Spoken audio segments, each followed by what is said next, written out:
Olá, tudo bem? Está começando mais um programa Painel Político e o nosso convidado de hoje é Robson Silveira. Robson é advogado e é também militante na Igreja Católica e está coordenando, está ajudando na campanha da fraternidade, que traz um tema muito interessante que é fraternidade e políticas públicas. É isso mesmo, Robson? Isso mesmo, Salatiel. Qual que é a ideia desta campanha que traz um tema e traz também um lema, né? Sim, o tema da campanha da fraternidade, como você disse, é fraternidade e políticas públicas. E o lema ligado a esse tema e com inspiração bíblica é: serás libertado pelo direito e pela justiça. Esse tema da campanha da fraternidade, ele busca conscientizar as pessoas, os cristãos, católicos e não católicos, todas as pessoas, a importância da participação na elaboração de políticas públicas. Para nós cristãos, acreditamos que essas políticas públicas devem ser elaboradas à luz da palavra de Deus, de acordo com a doutrina social da igreja e em busca de um bem comum para que atenda à necessidade de todos, principalmente as pessoas mais necessitadas. Ô Robson, muito embora a igreja ela não tenha uma posição partidária, ela tem uma posição ao lado das pessoas mais necessitadas, Isso. né?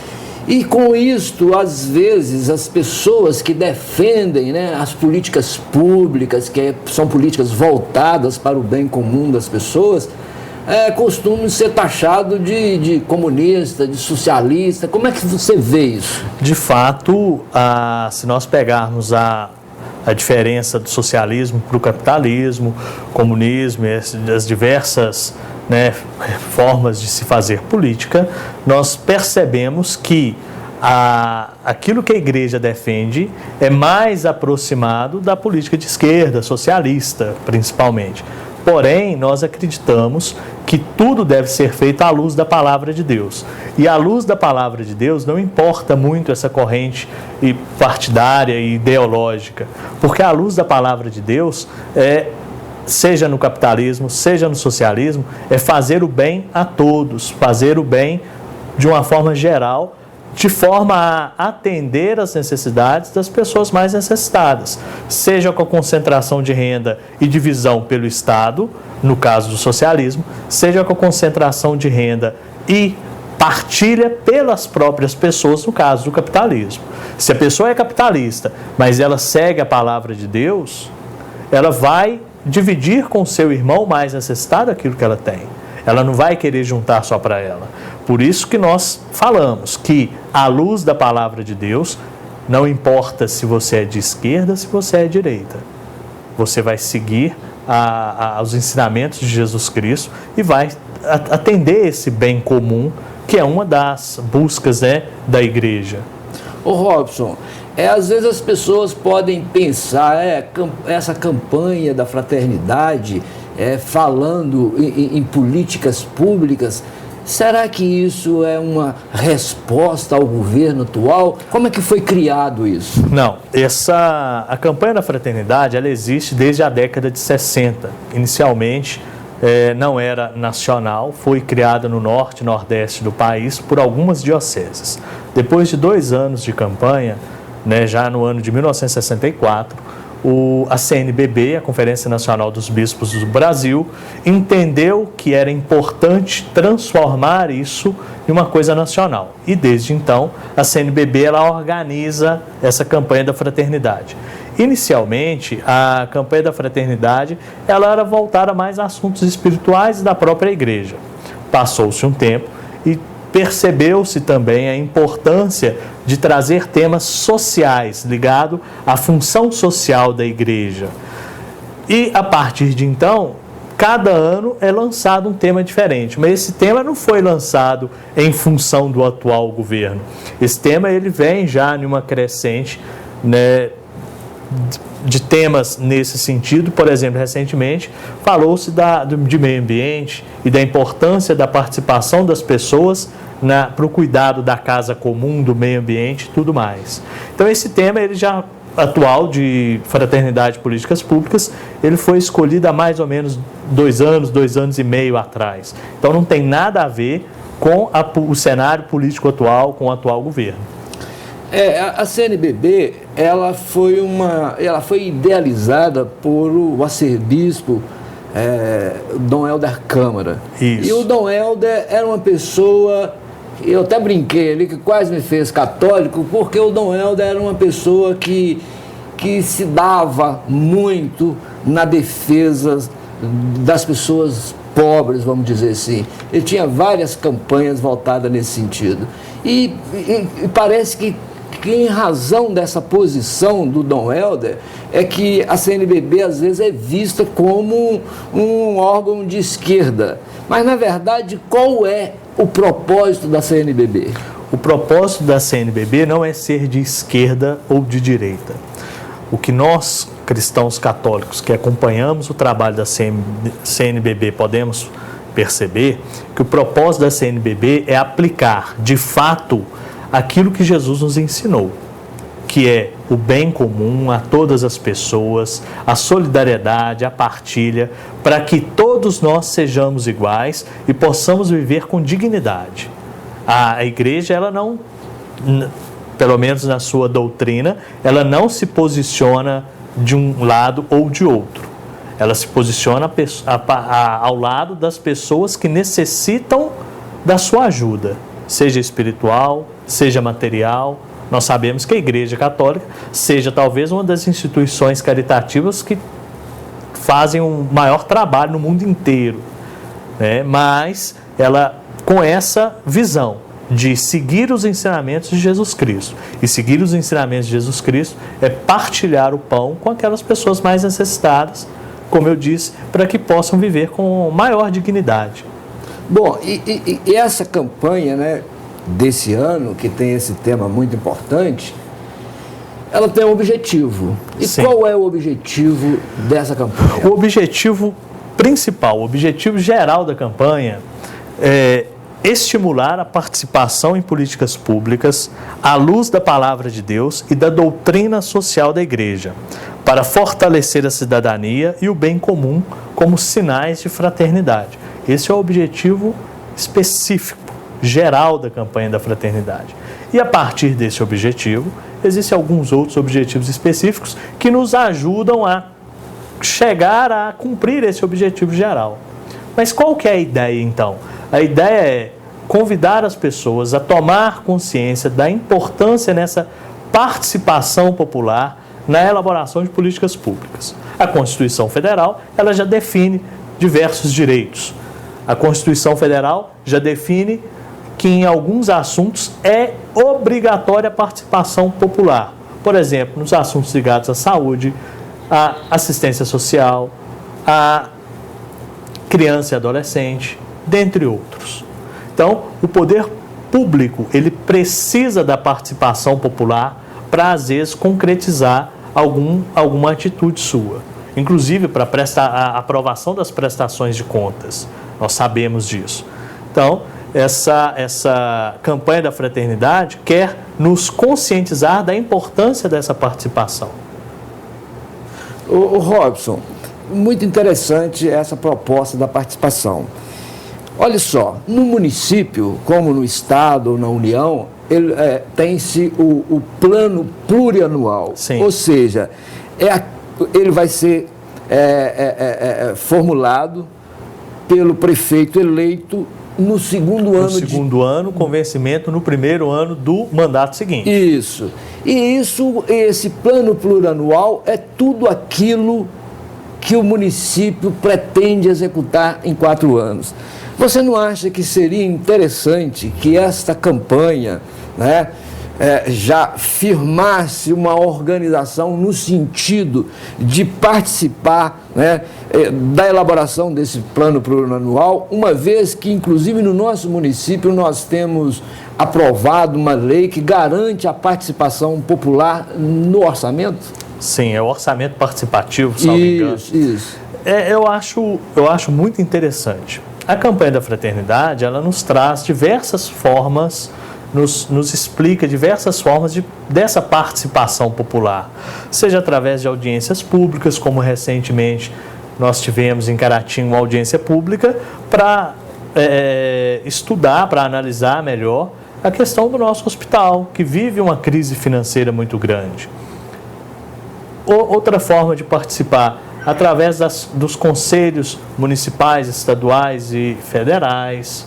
Caratinga nós temos diversos conselhos funcionando ativamente, ligados aos problemas, né, que todos enfrentam. Conselho Municipal de Saúde, Conselho Municipal Antidrogas, de Assistência Social e diversos outros. Existem também as conferências que podem haver essa participação, fóruns, reuniões, campanhas. Então, assim, essa participação na elaboração do orçamento participativo, do plano plurianual, ela também é uma das possibilidades que o tema da campanha da fraternidade nos motiva a participarmos. Renato, a administração, quando mais há participação popular, mais democrática é. Sim. E, certa época, no período da ditadura, um general disse o seguinte: igreja é para rezar, estudante é para estudar. Você concorda com isso? Eu concordo que esse é um pensamento totalmente contrário àquilo que nós vivemos hoje. A igreja, sim, ela é um local de oração, a igreja, sim, nos motiva a essa vida espiritual e de oração. Mas a igreja também tem o seu papel social, do qual nós somos convidados a participar. Nós entendemos, enquanto igreja, que somente através dessa participação popular nós vamos conseguir criar políticas públicas que realmente atinjam o seu ideal principal, que é tornar as pessoas iguais, criar situações para que todos possam ter resguardados os seus direitos. Cito como exemplo a criação do SUS. Antigamente, para as pessoas mais experientes, vão se lembrar que a saúde ela evoluiu de forma a proteger as pessoas que tinham contribuição previdenciária. Antigamente, se eu quisesse um tratamento de saúde, eu tinha que procurar o INAMPS, INPS, esses órgãos que existiam. Se eu não tivesse uma contribuição previdenciária, eu tinha que contar com o atendimento pelas casas de caridade, que existem ainda espalhados por todo o país, muitas ligadas à Igreja Católica. Na 8ª Conferência Nacional de Saúde, alguém levantou e sugeriu que por que não a saúde ser um direito de todos? Salvo engano, no ano de 1986 que aconteceu essa conferência. Em 88, com a Constituição, aí veio aquela famosa frase que hoje é tão debatida: saúde de direito de todos e dever do Estado.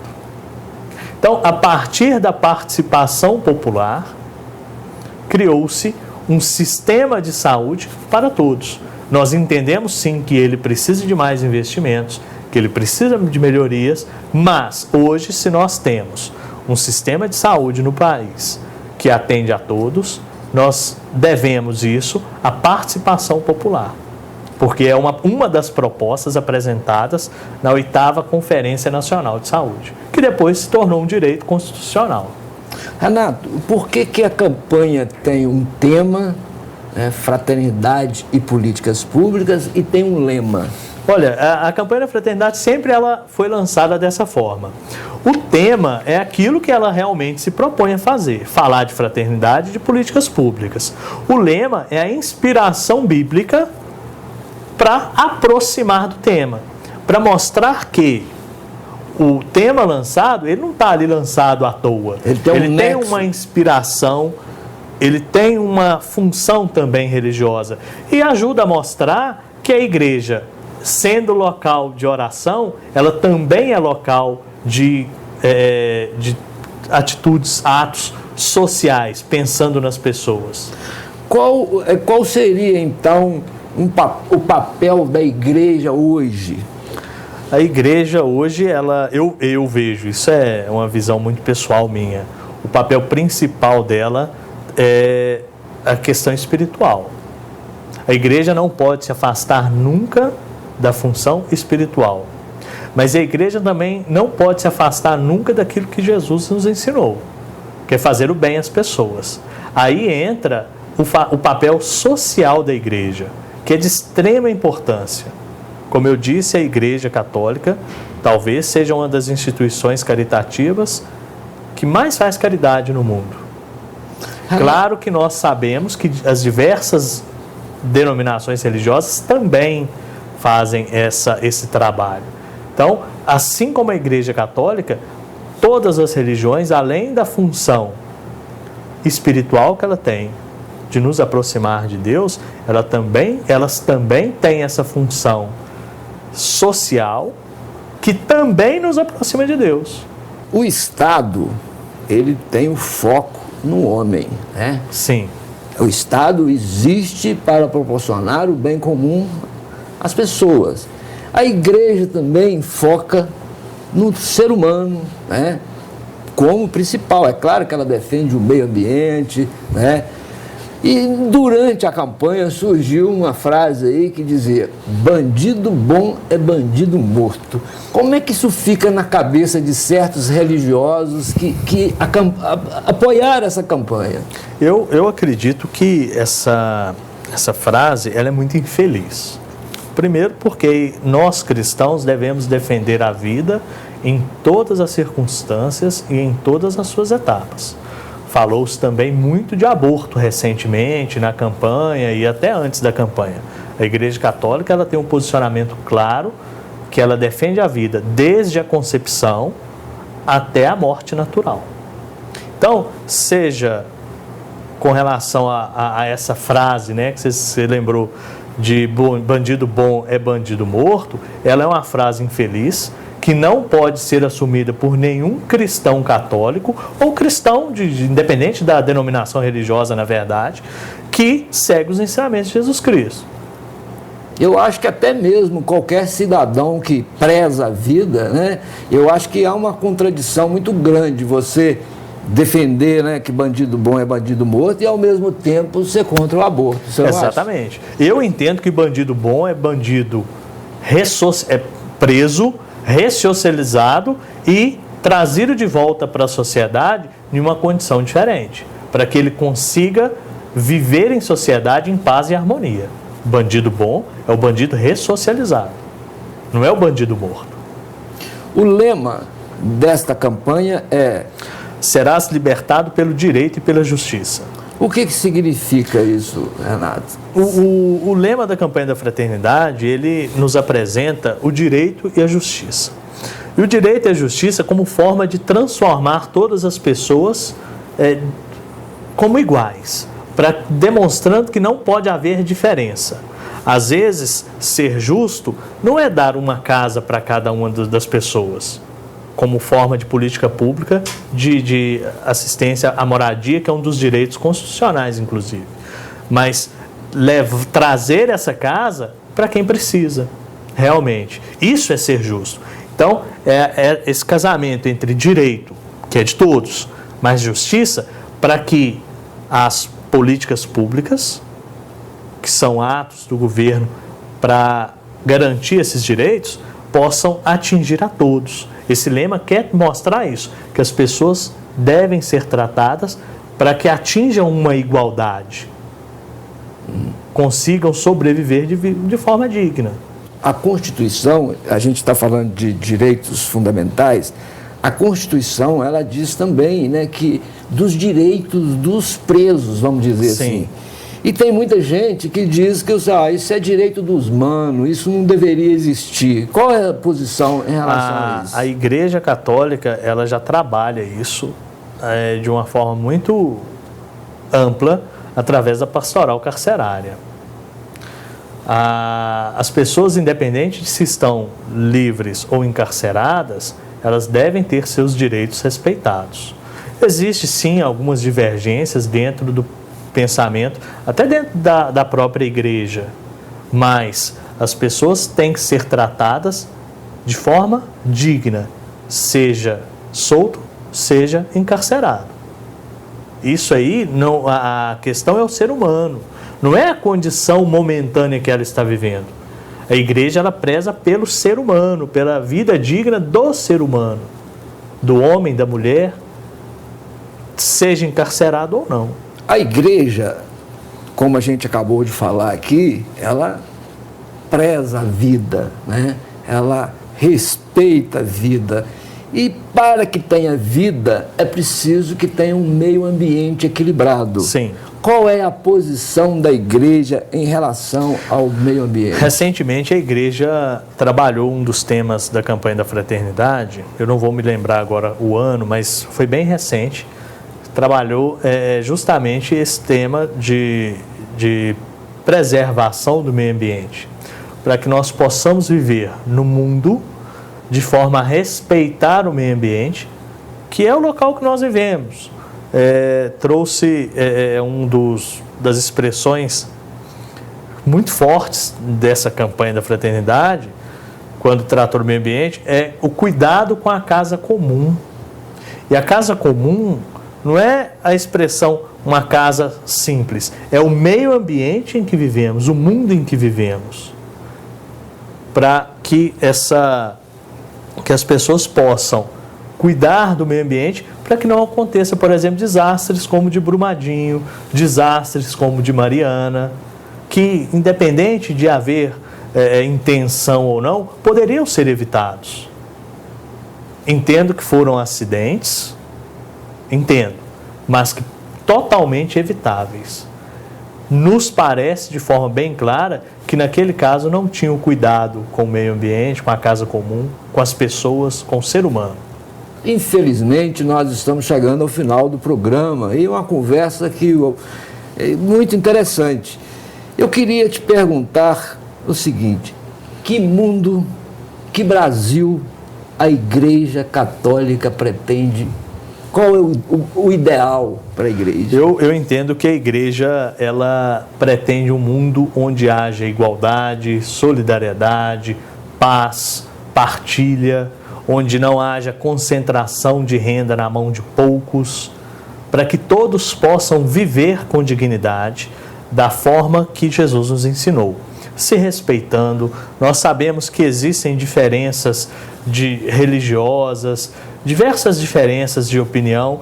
Então, assim, a partir do momento que houver esse respeito mútuo, uma pessoa não vai precisar agredir mais a outra, uma pessoa não vai precisar passar fome enquanto o outro está, às vezes, esbanjando uma coisa até de forma desnecessária. Eu acho que é isso que a igreja pretende, para que todos possam viver com dignidade, possam usufruir dessa vida que nós acreditamos que nos foi dada por Deus, de forma a não sermos como que excluídos de direitos fundamentais que nós temos. Como dizia o Dom Helder, o mundo precisa de fabricar paz, né? Sim, sim. Robson, eu agradeço muito a sua presença, foi muito boa a nossa conversa. E a você, telespectador, o nosso abraço e até o nosso próximo programa Painel Político.